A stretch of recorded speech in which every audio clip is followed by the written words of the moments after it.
राम राम सभी भाइयों को। कैसे हो आप सभी? उम्मीद करते हैं आप लोग बहुत अच्छे होंगे।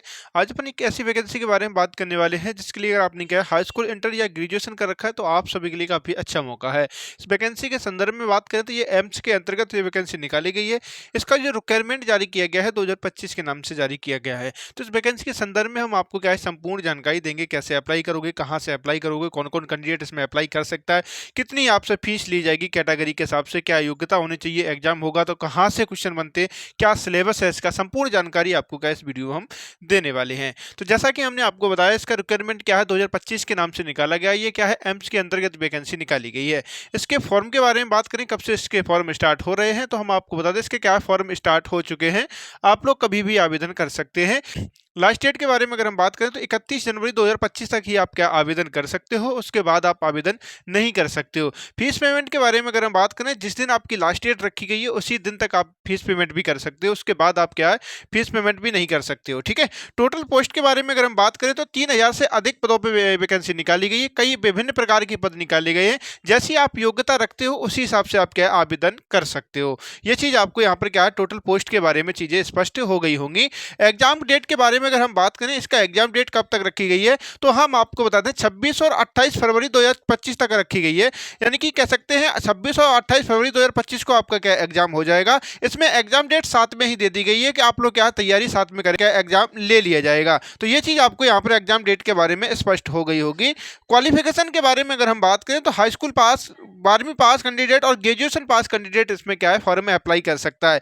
जो कैंडिडेट हाई स्कूल और 12वीं पास कैंडिडेट अगर किसमें अप्लाई करने की सोच रहा है तो क्या है वो एमटीएस, एलडीसी और जूनियर असिस्टेंट और स्टेनो के पद के लिए आपका अप्लाई कर सकते हो। ये विभिन्न प्रकार के पद हैं जिसमें आप ये योग्यता रखते हो तो आप आवेदन कर सकते हो।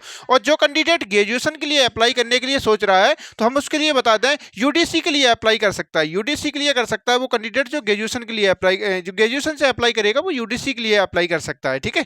अगर हम सैलरी के बारे में अगर हम बात करें तो देखो जिसमें जिस प्रकार से आप योग्यता रखते हो उसी हिसाब से आपको क्या इसमें सैलरी मिलेगी। ऐसा नहीं है कि आप किसी ग्रेजुएशन पद के लिए करोगे तो आपको उसी हिसाब से मिलेगी, अगर आप हाई स्कूल से अप्लाई कर रहे हो या 12वीं से करोगे तो उसी हिसाब से आपको मिलने वाली है। तो ये चीज़ आपको यहाँ पर मालूम होनी चाहिए। लेकिन बेसिक पे के बारे में अगर हम बात करें तो 25,500 से क्या यहाँ स्टार्टिंग हो रही है और 81,100 रुपये तक आपको क्या मिलने वाला है। तो काफ़ी वेतन तो आपको काफ़ी अच्छा मिलने वाला है, इसमें किसी भी प्रकार का डाउट नहीं होना चाहिए। बात करें अगर इसमें जो सैलरी आपको मिलेगी उसमें क्या एचआरए और अदर अलाउंस जोड़ के आपको क्या मिलने वाली है, तो सैलरी आपको काफ़ी ज़्यादा मिलने वाली है। ये चीज़ आप लोग क्या अच्छे से समझ लेंगे। जो हाई स्कूल या इंटर से जो कैंडिडेट अप्लाई करने की सोच रहा है उसके लिए हम बता दें उसे क्या है 48,000 रुपये प्रति माह से आपका सैलरी मिलने वाली है। जो कैंडिडेट ग्रेजुएशन से अप्लाई करेगा उसके लिए अगर हम बात करें तो उसकी स्टार्टिंग जो होने वाली है वो 56,000 रुपये प्रति माह से क्या है स्टार्टिंग होने वाली है। तो इसमें सैलरी की तो आपको किसी भी प्रकार का डाउट नहीं होना चाहिए, काफ़ी बेहतरीन सैलरी आपको मिल रही है। क्योंकि जानते हो एम्स के अंतर्गत ये वैकेंसी के रिक्वायरमेंट निकाला गया है। एम्स के अंतर्गत जो भी वैकेंसी का रिक्वायरमेंट जारी किया जाता है उसमें सैलरी आपको काफ़ी अच्छी दी जाती है। ये चीज़ आपको यहाँ पर स्पष्ट हो गई होगी। एज के बारे में हम और आपको स्पष्ट कर दें किस एज के कैंडिडेट इसमें अप्लाई कर सकते हैं और कब से एज की काउंटिंग की जाएगी। तो 31/1/2025 से आपकी क्या एज की काउंटिंग की जा रही है। मिनिमम एज के बारे में अगर हम बात करें तो मिनिमम कैंडिडेट की एज जो क्या है वो 18 वर्ष होनी चाहिए। और मैक्सिमम के बारे में अगर हम बात करें तो क्या है 30 वर्ष हो जानी चाहिए। 18 से लेकर 30 साल जो रखी गई है ये भी चीज़ आप लोग क्या अच्छे से स्पष्ट कर लेंगे क्योंकि ये जनरल कैटेगरी के लिए रखी गई है। अगर कोई कैंडिडेट ओबीसी कैटेगरी से अगर बिलोंग करता है तो उसे यहाँ पर क्या 3 वर्ष की आयु में अधिक छूट दी जाएगी।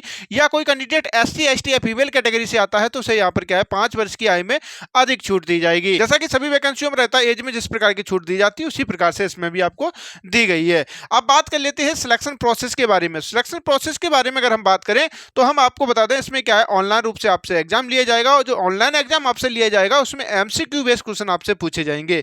और जब कोई कैंडिडेट एग्जाम में क्या है शॉर्ट लिस्टेड हो जाएगा वो आगे क्या है कंप्यूटर टेस्ट उससे लिया जाएगा। और कंप्यूटर टेस्ट के बारे में हम आपको स्पष्ट कर दें इसमें क्या है एमएस एक्सेल, एमएक्स वर्ड, इन चीज़ों की थोड़ी बेसिक जानकारी आपको होनी चाहिए, तभी आप क्या इसमें एग्जाम में क्वालिफाई कर सकते हो। क्योंकि यहाँ से जो आपका कार्य भी रहने वाला है वो कंप्यूटर बेस्ड कार्य रहने वाला है, तो इसलिए थोड़ा आपको जानकारी होना जरूरी है। अब बात कर लेते हैं इसके सिलेक्शन प्रोसेस के, यानी कह सकते हैं इसके सिलेबस के बारे में अगर हम बात करें तो इसमें क्या है इंग्लिश रखी गई है, मैथ रखा गया है, रीजनिंग रखी गई है और जीके रखी गई है। और स्पेशली आपको क्या है कंप्यूटर के क्वेश्चन इसमें आपसे पूछे जाएंगे। तो क्या कह सकते हैं कंप्यूटर इंडिविजुअल रूप से आपसे क्या है कि स्किल टेस्ट के रूप में रखा गया है, इसलिए आपसे कंप्यूटर से क्वेश्चन पूछे जाएंगे। ये चीज़ आपको यहाँ पर स्पष्ट हो गई होगी। इसके एग्जाम सिलेबस के बारे में, एग्जाम के कह सकते हैं प्रोसेस के बारे में और कंप्यूटर टेस्ट के बारे में सारी चीज़ें आपको यहाँ पर क्या है स्पष्ट हो गई होंगी।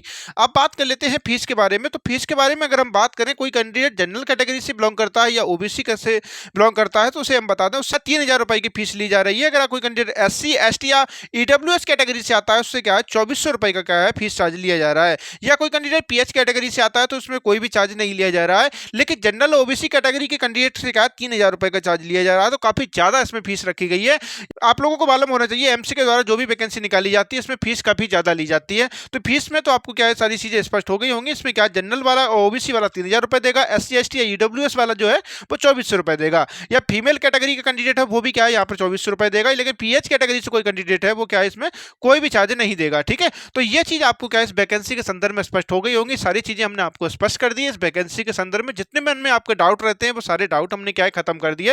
लेकिन फिर भी किसी भी प्रकार का डाउट है आपके मन में तो आप लोग हमें कमेंट कर सकते हैं, उसका रिप्लाई हम जरूर करेंगे। तो फिलहाल ये जानकारी आपको कैसी लगी आप लोग जरूर बताएंगे। एक चीज और हम यहाँ पर आपको स्पष्ट कर दें, जो कैंडिडेट इस वैकेंसी में फॉर्म अप्लाई करने की सोच रहा है तो उसे क्या है सरकारी रिजल्ट पे जाके वहां से भी अप्लाई कर सकता है। और हम डिस्क्रिप्शन में लिंक लगा देंगे, वहां से भी जाके आप क्या है फॉर्म में अप्लाई कर सकते हो। फिर भी अगर किसी भी प्रकार की समस्या होती है फॉर्म में अप्लाई करते समय तो आप लोग हमें कमेंट कर सकते हो, उसका रिप्लाई हम जरूर करेंगे। तो फिलहाल ये जानकारी आपको कैसी लगी आप लोग जरूर बताएंगे। चैनल पर नए हैं चैनल को सब्सक्राइब करेंगे, बेल आइकन को प्रेस कर लेंगे। तो फिलहाल ये जानकारी आपको कैसी लगी आप लोग जरूर बताएं।